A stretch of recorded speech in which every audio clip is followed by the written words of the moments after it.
¿Qué tal? Muy buenas noches. Bienvenidos a Politeia Noticias, su espacio para la reflexión sobre la historia, la economía, la cultura, la sociedad y entre otros muchos temas más. Bienvenidos. Hoy estamos en el episodio número 30. Muchísimas gracias. Pues ya llegamos al episodio 30. Espero que les guste nuestro material. Y lo vamos a cerrar con un tema que a mí se me hizo, que fue un tema de la semana, que para mí es un tema importantísimo. Para algunos otros no fue tan importante, pero yo pienso que sí es muy importante y muy trascendente lo que se acaba de informar. Y espero que con este material les podamos dar pues una especie como de panorama de lo que realmente significan estas cifras que acaban de dar en el gobierno de México. Bienvenidos y comenzamos. Ok, el título del episodio 30 se titula Por el bien de todos, primero los pobres. Y ustedes dirán, ¿por qué se llama así el título? La frase, por el bien de todos, primero los pobres, es un tema, o es más bien, es un lema político y social que se ha utilizado en diversos contextos, especialmente en México. Su origen se asocia principalmente con el expresidente Andrés Manuel López Obrador, que digamos que era como pues su idiosincrasia, pues era parte de los valores que él profesaba, y digamos que todas sus acciones iban encaminadas precisamente a lo que decía este lema, pues, o sea, ¿cómo va a salir de la bronca que tienen los pobres, o más bien la bronca que tenemos en México? Pues es primeramente rescatando a los que más lo necesitan, que son los pobres, ¿sale? Entonces, este principio se basa en la idea de que para lograr una sociedad justa y equitativa es necesario priorizar el bienestar de los sectores más vulnerables. La lógica detrás de esto es que al mejorar las condiciones de vida de los pobres se genera un impacto positivo en toda la sociedad, ya que es a través de la reducción de la desigualdad, el aumento del consumo interno y la mejora de la cohesión social. También esta idea defiende la justicia social como un pilar para el desarrollo. Sin embargo, también ha generado debates sobre la mejor forma de implementarla y sus posibles consecuencias económicas y sociales.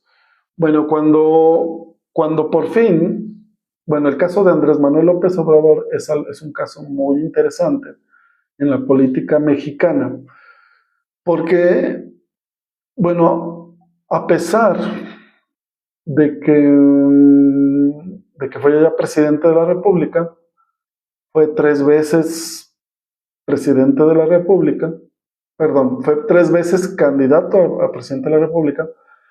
En el 2006 se hablaba de que hubo un fraude electoral, que yo también estoy casi convencido de que sí sucedió. Yo creo que ahorita ya no se puede probar, pero yo sí diría que sí pasó. Entonces, bueno, en el 2006 se da un fraude electoral. En el 2012 se hablaba de la compra masiva de votos por parte del PRI, y por fin en el 2018 se da el triunfo de López Obrador. Yo creo que ese es un tema muy interesante porque la historia política del líder, que es López Obrador, pues es muy interesante.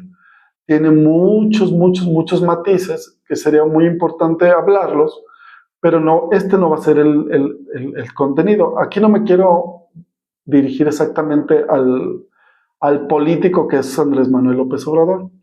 Aquí nos vamos a referir precisamente a una noticia que nos dio la presidenta Claudia Sheinbaum en la mañanera si mal no recuerdo, del día miércoles de esta semana, donde daba a conocer algunas cifras sobre la pobreza que daba el Instituto Nacional de Estadística, Geografía e Informática, pero creo que ya no se llama informática, ya nomás es Instituto Nacional de Geografía.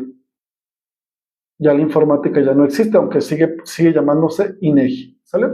Muy bien, en la mañanera les digo que más o menos del miércoles, la presidenta Claudia Sheinbaum informó que en el periodo comprendido entre el 2018 y el 2024, años en que el expresidente Andrés Manuel López Obrador fue presidente, informó que 13.4 millones de mexicanos habían salido de la pobreza, poniendo el nivel de pobreza más bajo en los últimos 40 años, informando con cifras del INEGI, como ya se los había comentado. Yo creo que diciéndolo de esta manera, pues como que no dimensionamos el dato. 13.4 millones. Hagan de cuenta que, por ejemplo, en Aguascalientes, la población de Aguascalientes más o menos es de 1.400.000 personas. O sea, de todo el estado de Aguascalientes.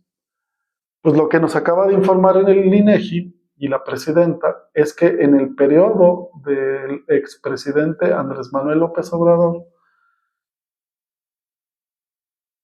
más o menos 10 poblaciones de Aguascalientes salieron de la pobreza. Imagínense a todo el estado de Aguascalientes salir de la pobreza, pero no solamente eso, no solamente uno, sino 10 estados de Aguascalientes que salen de la pobreza. Es un dato impresionante. Impresionante, ¿por qué impresionante? Porque es muchísima gente. Estamos hablando que es casi el 10% de la población, más del 10% de la población que tiene México. Y si a eso lo sumamos a que en casi todos los sexenios anteriores, lejos de que la pobreza bajara, la pobreza subía. Entonces, pues es un dato muy, muy, muy, muy importante y vamos aquí a desmenuzarlo. Algunos elementos que se consideran para que se dieran estos resultados, primero fueron los programas sociales del bienestar y el aumento considerablemente del salario mínimo en el país. Consistente en su ideología del expresidente López Obrador, las medidas económicas que impactaron de manera muy fuerte, sobre todo a la clase que más lo necesita, que son los pobres, el salario mínimo en el periodo de López Obrador pasó de que una persona en el 2018 ganaba 88 pesos al día como salario mínimo, pasó al 2024 a ganar 249 pesos. ¿Qué significa esto? Que al término del sexenio de López Obrador, el salario mínimo subió más o menos en términos reales 110%. Esto es impresionante. López Obrador, a pesar de las críticas de la oposición y de muchos sectores empresariales y de la comentocracia de medios, decían que aumentar el salario mínimo de manera muy alta iba a provocar una gran inflación y un desastre económico en el país. Ustedes, bueno, la gente que a lo mejor no es que está muy apegada a estos términos económicos, la inflación se refiere al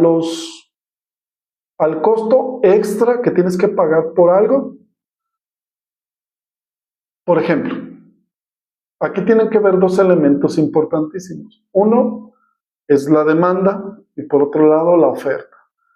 La oferta no nos referimos a que hay una promoción en alguna tienda, no. La oferta se refiere a la cantidad de productos que están disponibles para su compra. Por ejemplo, vamos a pensar, no sé si se acuerdan, cuando sucedió lo de limón aquí en Aguascalientes y en México en general, que el limón llegó a estar hasta en 150 pesos el kilo, cuando el kilo de limón pues, no vale más de 20 o 30 pesos. ¿Por qué pasó esto? Porque la oferta de limón que había en ese momento era muy baja, o sea, la cantidad de limones que había en el país eran muy pocas. Y la demanda de limones, o sea, la gente que quería comprar limones, pues era mucha. Pues cuando en la economía hay mucha demanda y poca oferta, los precios tienden a subir. Eso se le llama inflación. ¿Sale? Y cuando pasa al revés, cuando hay mucha oferta, o sea, hay muchos productos y poca gente quiere comprarlos, pues el producto tiende a bajar, o sea, el precio del producto. Entonces, ¿qué decían los detractores de López Obrador? Que precisamente con aumentar de manera desde el gobierno el salario mínimo, iba a provocar que una inflación muy grande y provocaría supuestamente un desastre económico, pero cosa que no sucedió, ¿verdad? Y por el contrario, el salario mínimo subió como nunca en la historia reciente había subido aquí en México.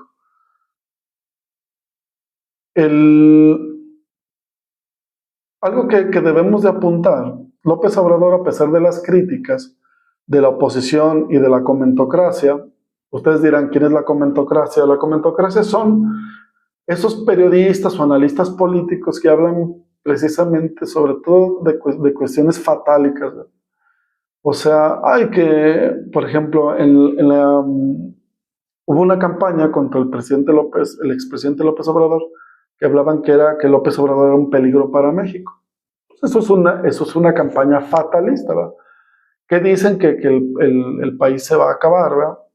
¿Por qué? Pues porque va a llegar López Obrador y que va a ser algo malo, ¿verdad?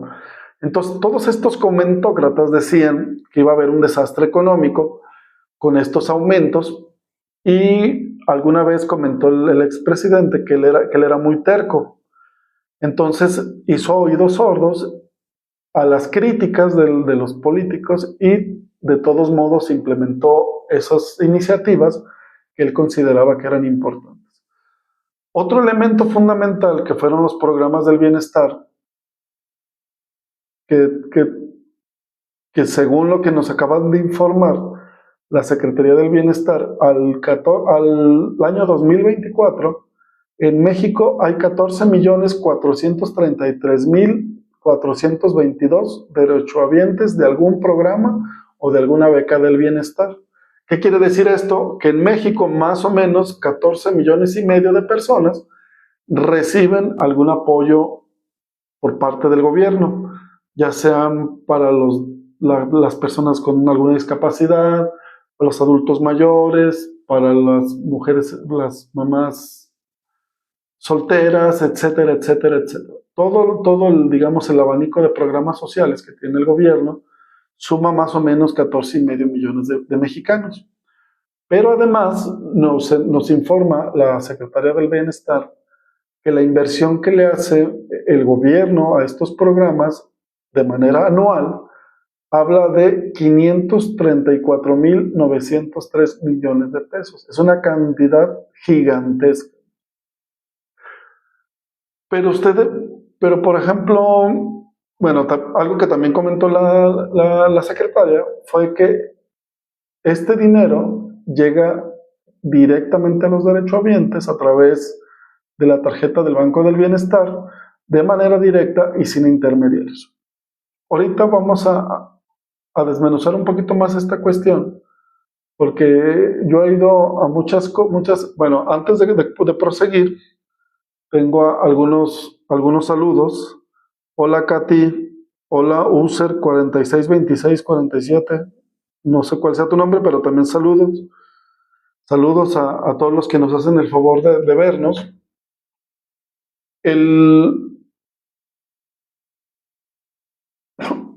Yo me acuerdo cuando se empezaron en estos programas sociales, yo escuché a muchísima gente decir que el gobierno solamente regalaba dinero a las personas y que regalaba ese dinero precisamente para conseguir votos.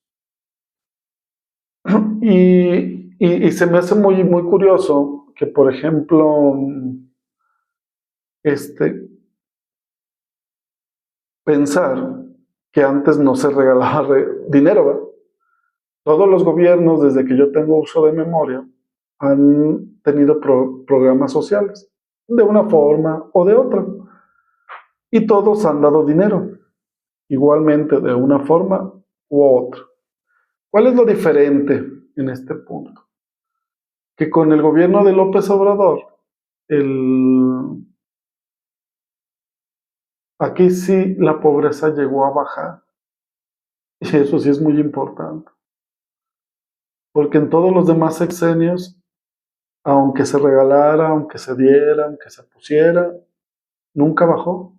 Al contrario, subió la pobreza con el PAN y con el PRI. Y yo no soy morenista, yo solamente estoy describiendo una realidad, yo soy historiador. Pues lo que estoy tratando de describir es la magnitud de la proeza que acaba de pasar. A mí no me, o sea, yo no estoy, aquí lo importante no es que sea de Morena, o sea, del PAN, o sea, del PRI. Aquí lo importante solamente estamos describiendo lo que pasó. Y cómo una serie de decisiones y de políticas, cómo impactaron en mucha gente. ¿Sale? Entonces, se me hace muy curioso escuchar, sobre todo a gente de la oposición, quejarse de los programas sociales cuando pues, siempre los se han utilizado, pero a lo mejor lo que nunca se había utilizado es que dentro de lo que hizo López Obrador puede ser un plan estratégico que efectivamente sirviera para sacar a tanta gente de la pobreza. También hay que contar, también quiero poner en consideración que al expresidente López Obrador le tocó la pandemia del COVID-19 en el 2020 y en el 2021, que dejó una estela de pobreza en el mundo. Según el Banco Mundial, por la pandemia, más o menos 287 millones de personas del mundo cayeron a un nivel de pobreza. Y aún a pesar de ese escenario tan sombrío y negativo, las políticas implementadas para la pandemia y pospandemia dieron un resultado muy importante en México, donde 13.4 millones de mexicanos salieron de la pobreza. A mí me duele ver cómo a veces ciertos personajes, ciertos políticos, ciertos periodistas son tan pequeños de miras, ¿verdad? ¿Por qué digo? Porque aún a pesar de la magnitud de la cifra que nos dieron a conocer, que la dio a conocer el INEGI, que no es el gobierno, bueno, el INEGI es parte del gobierno de alguna forma, pero no es el gobierno. El INEGI es un órgano autónomo. Entonces, estos comentócratas, estos políticos de oposición, pues con sus filias o con sus fobias buscan minimizar lo importante de estos datos, ¿verdad? Del sexenio de López Obrador, y ponen como argumentos que también elevó la deuda pública en México. Y se me hace muy curioso que digan esto, ¿verdad? Porque yo desde que me acuerdo, siempre al término de un sexenio, la deuda que deja el presidente que se va es mayor, y mucho mayor. Desde Salinas, desde Miguel de la Madrid, desde Cedillo, desde Fox, desde Calderón, desde Enrique Peña Nieto, todos, absolutamente todos, se han endeudado al país. Ahorita hablan como si ninguno de esos expresidentes hubieran endeudado al país. Pero aún a pesar de que lo endeudaron, nadie salió de la pobreza, o muy pocos salieron de la pobreza en esos sexenios. Entonces, si me preguntan a mí, mi opinión personal, si es malo endeudar el país, yo no pienso que esté endeudado de manera irresponsable, porque de hecho, para las economías, la deuda también es un elemento dentro de la economía. Si López Obrador endeudó de alguna forma, de algún porcentaje la deuda, pero consiguió que casi 14 millones de personas salieran de la pobreza, yo creo que es algo muy importante. Pero adicionalmente, para esos que dicen que la deuda y que la deuda y de la deuda, también hay que recordar que el Banco de México al 2024 tiene las mayores reservas, las reservas de dinero que ha tenido México desde que se tiene registro de las reservas de dinero. Entonces, pues dices, bueno, pues dicen que están endeudados, pero por otro lado el Banco de México tiene las mayores reservas en la historia del banco. Entonces, pues yo creo que no es algo tan malo, ¿no? Entonces, los invito a todos los que nos están escuchando y que ven estos materiales, que hagamos una reflexión, no de que yo le voy al verde o al azul o al guinda o al naranja, no. Yo creo que cada quien tiene su visión de lo que debería ser la política en México, de los partidos, etcétera, etcétera. Yo no soy partidario de ningún partido, pero sí creo que es muy importante reconocer cuando algo se ha hecho bien y se hizo muy bien, ¿sale?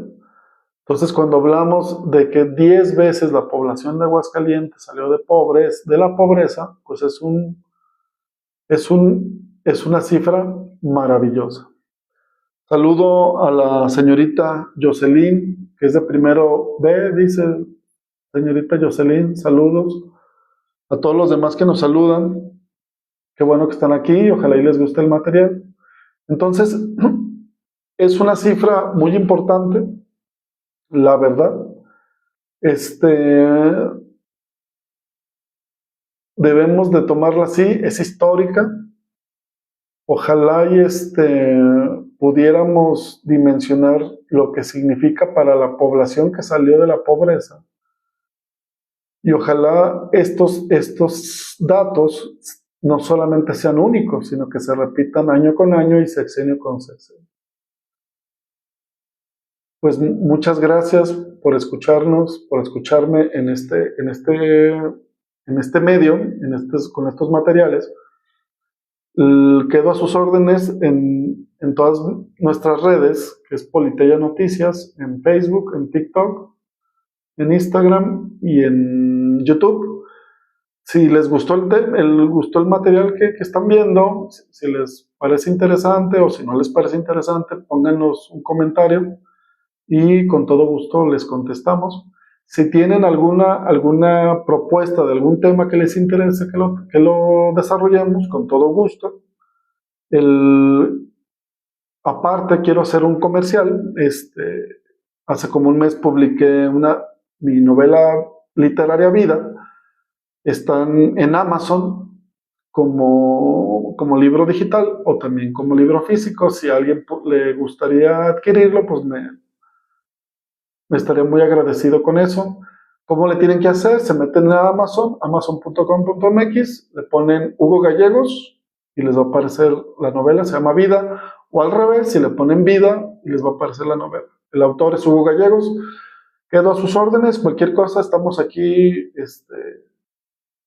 viéndonos y que tengan muy bonita noche y muchas gracias por acompañarnos. Y un saludo a todos los de la 36, que creo que es la primera alumna que me llega de la 36. Saludos, Jocelyn. Nos estamos viendo. Hasta luego.